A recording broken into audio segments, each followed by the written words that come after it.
mas muitos grupos ainda que mantêm a língua.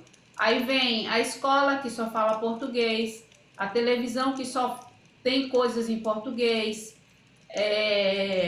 a sociedade, o comércio da cidade que só é português, é uma forma de imposição, né? Então você segurar, manter a sua língua viva, porque ela é importante para você e para sua história, e que as crianças aprendam para que ela se mantenha viva, é importante. Você não ter tido a oportunidade de manter a sua língua viva, mas você está tentando se fortalecer nesse sentido. Mas não foi culpa sua.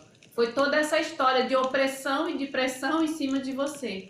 E é isso que a sociedade nacional faz com todos nós, e é isso que faz com esse seu parente que não está nem aí para a cultura, porque é uma forma de oprimir e de pressionar bem muito para que a gente esqueça de ser quem somos.